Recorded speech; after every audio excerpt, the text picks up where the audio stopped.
Hey there, Daniel Patterson from the GrowYourMusicStudio.com blog, and in this short live video, I just want to ask a very simple question. What would it take to get about 100 people to contact your studio? I want to answer this in this video. However, really quickly before we begin, this video is going to be 5 to 10 minutes long, not too long, but at the end I have a really important question for you. So just keep that in mind. Wait till the end because I've got a question to ask. Anyway, what would it take to get 100 people to contact your studio?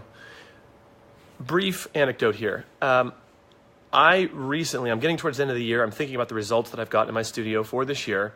And as I've gotten to the end of the year, I naturally am beginning to reflect on the results that have happened in my studio over the past year.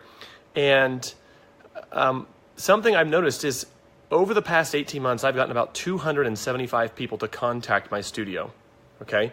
About 275 people have contacted my studio over the last 18 months. This is pretty much in line with kind of the results that I'm looking for.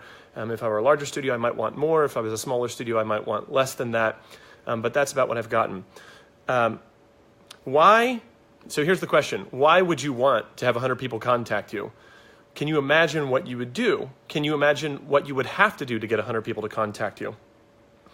If you're a big studio, obviously, if you're looking to get hundreds of students enrolled in your studio, obviously this is a no-brainer question. If you're a smaller studio, you might have less motivation. You might think, I don't know if I need 100 people contacting me in a year even. I don't know if I need 100 people to contact me in a year. What I will tell you is that if you are wanting more flexibility, or you wanting more control of your career, you want to choose the students that you're working with, this is a really important question to ask.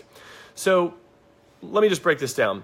In the old days, name recognition was of high value to something. And I'm talking pre-social media. A lot of times people, when they were wanting to advertise,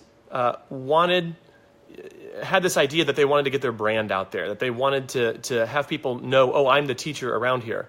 What I will tell you is social media has democratized almost the entire planet. Social media has made it so that not just local brands can be recognized. There's far too much noise out there. And the point I'm making is that you aren't necessarily wanting to shoot for name recognition. You want actual customers. So there's a difference between marketing that's branding based and marketing that is sales based. And we want to shoot for the second one. So with that in mind, I want to answer the question now. What would it take to get 100 leads? So here's the common wisdom. To get 100 people to contact your studio for lessons, the common wisdom says that only about 2% of people who know or see your marketing are going to actually contact you. So if you do the math, that means for 100 people to contact you for lessons, you're going to need 2,000 people to interact with some piece of marketing that you have, okay? So that could be postcards, that could be people coming to your website, that could be 2,000 people seeing, like a big banner that you put in the outfield wall at the local Little League, something like that. 2,000 people seeing it in a local publication. That's what it's going to take to get 100 people to contact you. So that's what I just call the 2% rule. So this is what's interesting. What are you going to do with those 100 people? And there's a distinction that I want to make, and this is really where I want to end. If 2,000 people come to your website and you're not getting at least 100 people to contact you, there's something wrong with that website. If 2,000 people get a postcard of yours and at least 100 people aren't contacting you for lessons, reaching out, there's something wrong. And you are going to want to troubleshoot and go into your marketing and figure out what is the thing that I need to change to make this number correct. Consequently, on the other side of the coin, and this is the second and final thing, is that if you actually do get that 100 people to contact you, and of those 100, you're barely getting any students. You're barely getting anyone to kind of reach out. then you've got another problem. You've got another problem to solve. This means that whatever you're doing after, whether it be an introductory lesson, whether it be a phone interview, whatever follow-up you do after people actually reach out and contact you, if people aren't signing up, you have another problem to solve. You've got to figure out what in your follow-up is actually turning people off, okay? So that's kind of the two metrics you got to do once you actually have the people in the door. Finally, the benefits of this. Obviously, if you're a larger studio, you're wanting to get as many people in as possible. If you're a smaller studio, the benefits could be numerous.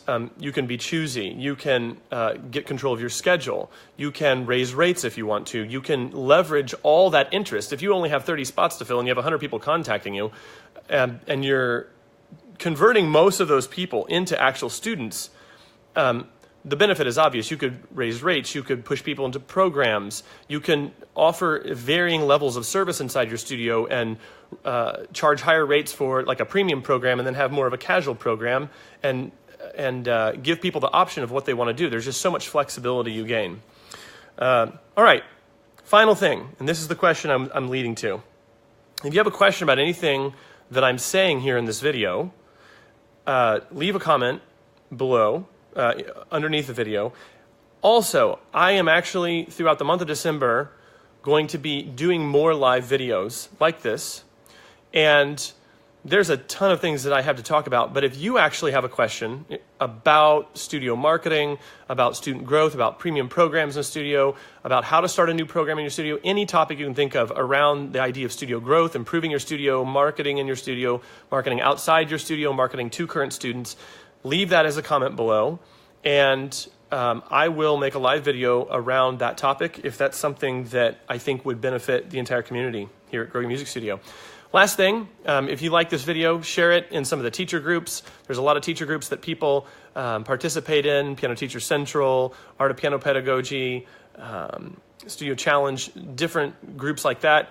Would love for you to share this video. Anyway, have a great weekend. Hope this video was helpful to you. And I'll talk to you later. Bye-bye.